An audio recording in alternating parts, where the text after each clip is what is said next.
Last year, I caught a photo of myself from the side, someone else's camera, an angle I never see in my own mirror, and for a second, I didn't recognize the shape of my own back. There was a curve at the top of my spine I swear hadn't been there 10 years earlier. I told myself it was the lighting. It wasn't. So I did the only thing I know how to do. I found the actual test physical therapists use to measure it, and I did it on my own wall that same night. Heels, hips, and shoulder blades against the wall, head back as far as it would go. And it wouldn't go back nearly far enough.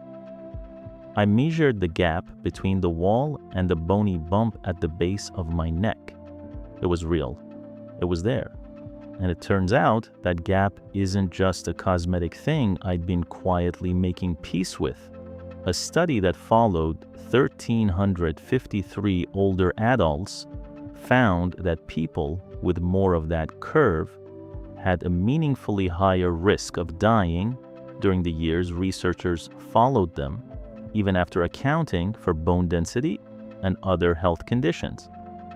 That got my attention in a way no mirror ever had.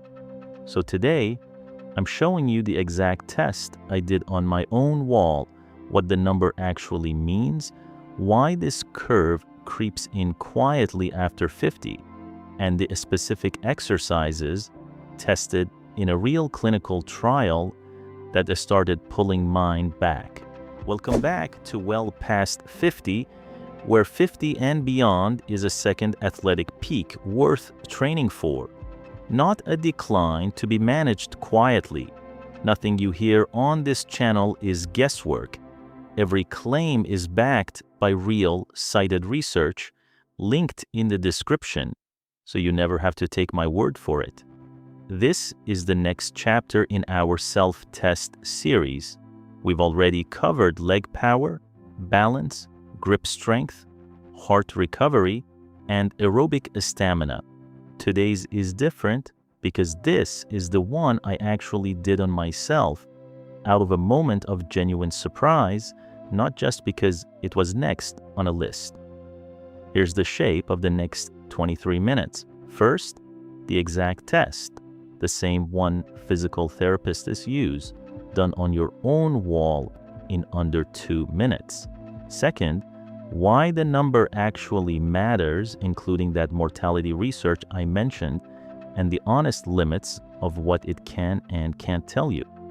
Third, what's quietly happening in your spine between 50 and 70 that lets this curve creep in without you noticing, the way it crept in on me. And fourth, the specific exercises from a real clinical trial that measurably pulled this curve back in adults over 60 in 12 weeks. Subscribe if you want the rest of this series. Always real sources, never fear for its own sake. Let's go find your wall. Here's exactly what I did that night and exactly what you can do right now wherever you're watching this.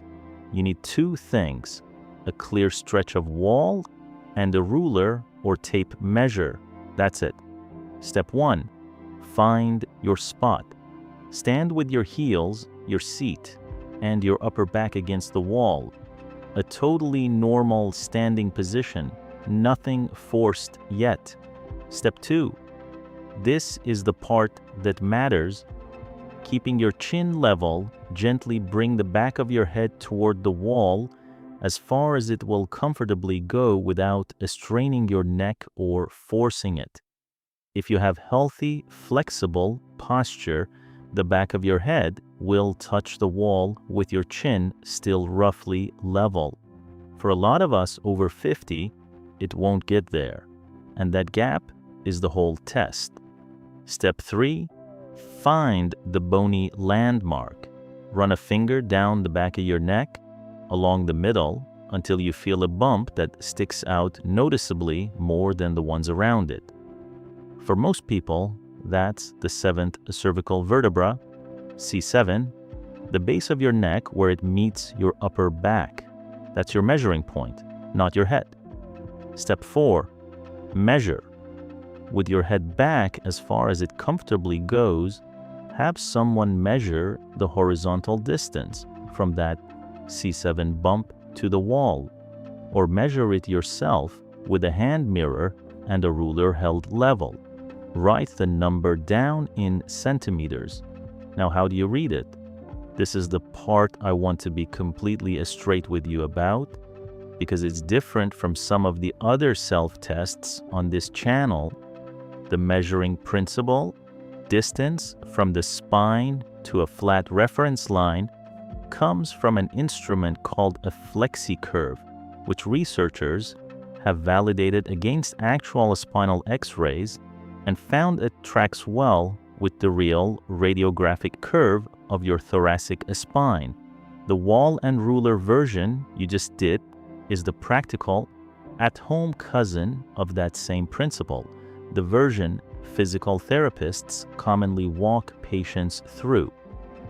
The ranges they commonly use as a guide under about 5 centimeters is generally considered a mild curve, 5 to 8 centimeters moderate, and over 8 centimeters more pronounced.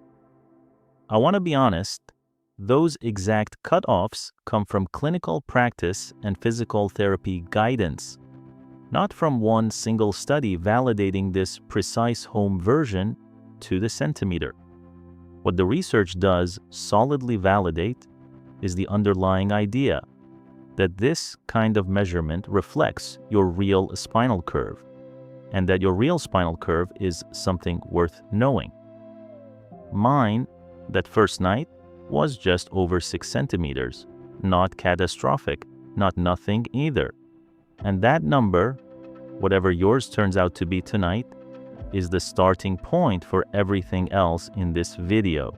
So why did a gap between my neck and a wall send me straight to the research instead of just to better posture apps?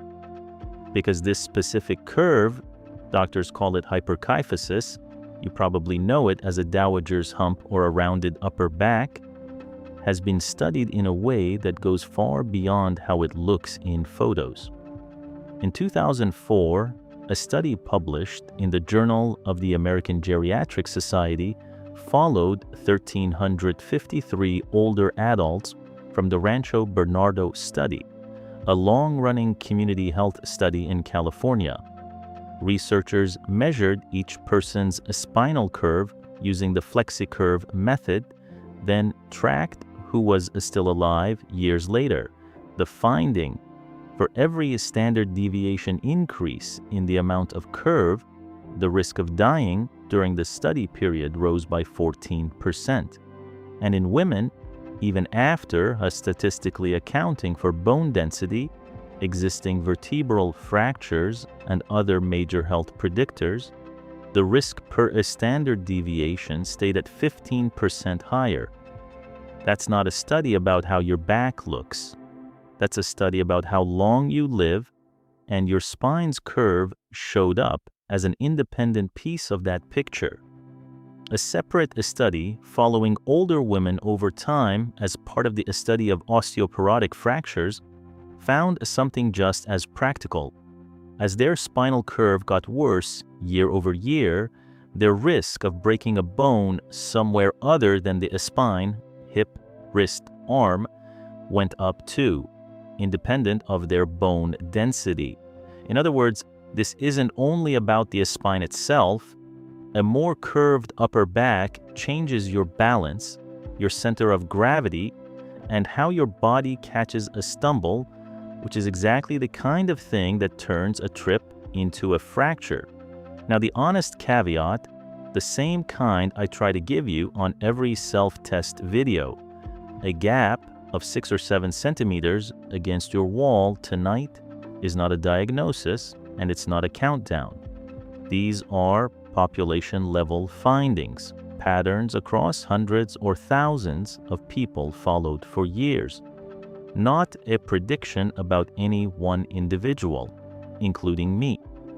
What the research actually supports and what the rest of this video is built on is this: your thoracic curve is a real, measurable trait it's connected to outcomes that matter: falls, fractures, and yes, mortality risk in long-term studies. And unlike your age, it is a trait that responds to targeted training, which is the only part of this that's actually in your hands starting today. If this curve crept up on you the way it crept up on me, quietly over years, never one dramatic moment, there's a real physical reason. And it's not simply getting older as an explanation that ends the conversation. 3 things tend to happen together after 50.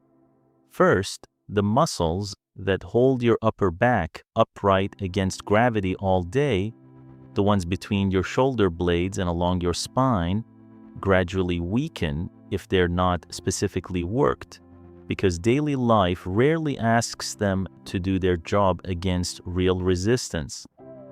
Second, the muscles at the front, your chest and the front of your shoulders, tend to get relatively tighter and shorter, especially with years of sitting, driving, and looking down at phones and screens, which pulls the shoulders forward and rounds the upper back further. Third, and this one matters especially for women after menopause, bone density in the spine itself can decline, and even small, often unnoticed compression in the front of the vertebrae, sometimes without a single dramatic fracture, can wedge those bones into a slightly more forward-leaning shape over years, the way a stack of slightly uneven blocks slowly leans. None of that is a life sentence. The clinical research on kyphosis is consistent on one key point. The muscular piece of this, weak back extensors, tight chest muscles, and the postural habits that reinforce both, is genuinely trainable at any age studied, including well into people's 70s and 80s. That's not motivational filler. It's the direct premise behind the exercise trial I'm about to walk you through, which recruited adults with an already established curve and they still moved the number in the other direction. Now, the part I actually did, and the reason I'm not just showing you a scary number and walking away. This comes from a real randomized controlled trial, not a general stand-up straighter tip. Researchers recruited 112 adults over 60, all with an already measurable curve of 40 degrees or more, and they split them into an exercise group and a waitlist controlled group. The exercise group did supervised group sessions, 1 hour long, twice a week, for 3 months, built around spine strengthening and posture-specific movements. The result? Their measured curve improved by nearly 5 degrees more than the control group, a real, meaningful shift in 3 months in adults whose curve was already established, not just in younger people trying to prevent one. And notably, men and women responded the same way. This wasn't a female-only result. Here's what that program was actually built around. The same 4 movements I started doing on the nights after I first measured my own wall gap. Movement 1, the chin tuck. Sitting or standing tall, gently draw your chin straight back, like you're making a small double chin without tilting your head up or down. Hold 2 to 3 seconds, release, repeat 10 times. This directly trains the deep muscles at the base of your skull and upper neck that support good head position over your spine instead of letting your head drift forward. Movement 2, the wall angel. Stand with your lower back, upper back, and head against a wall. Feet a small step forward, arms bent at the elbow in a goalpost position, pressed toward the wall. Slowly slide your arms upward and back down like a slow-motion snow angel, keeping as much contact with the wall as you comfortably can throughout. This opens the chest and actively strengthens the muscles between your shoulder blades. The exact muscles that get quietly weaker after 50. Movement 3, the thoracic extension. Sit in a sturdy chair, hands gently behind your head, elbows out. Without straining your neck, gently arch your upper back over the top of the chair back, opening your chest to the ceiling, then return to upright. This is the movement that most directly asks your upper spine to extend instead of around, the opposite direction of the curve we measured. Movement 4, the resistance band row. Loop a light resistance band around a sturdy anchor at chest height. Hold one end in each hand and pull both elbows straight back, squeezing your shoulder blades together, then return slowly. This is the loaded strength piece, the one that builds real, lasting strength in the muscles between your shoulder blades, not just flexibility. A sensible way to start, closer to how the trial actually progressed people. 2 sessions a week to begin, 8 to 10 repetitions of each of the 4 movements, focusing on slow, controlled form over the speed. As it starts to feel manageable, build toward 3 sessions a week and toward 2 sets of each movement. That's the general shape of dosage the trial's 12-week program used to move the number nearly 5 degrees. Remeasure your own wall gap every few weeks, the same way you'd retest grip strength or your step test number. It's a slow, honest feedback, not an instant fix. 3 mistakes worth heading off before you try any of this. 1. Forcing your head back to the wall during the test until your neck hurts. The test measures your honest current range, not how hard you can strain, and forcing it can genuinely hurt your neck.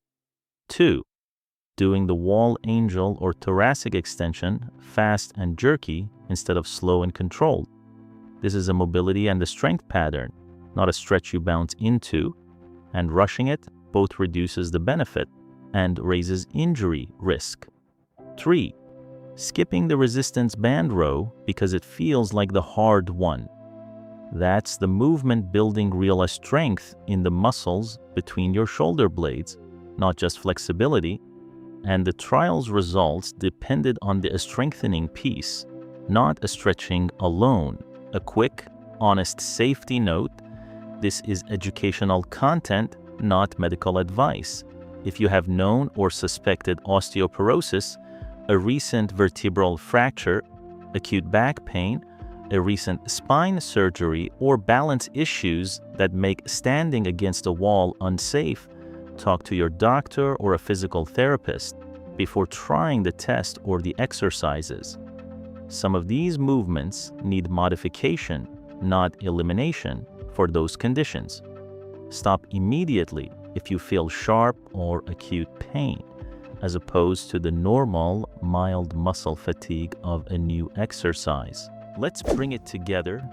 Heels, seat, and upper back against a wall, head back as far as it comfortably goes. Measure the gap between your C7 and the wall.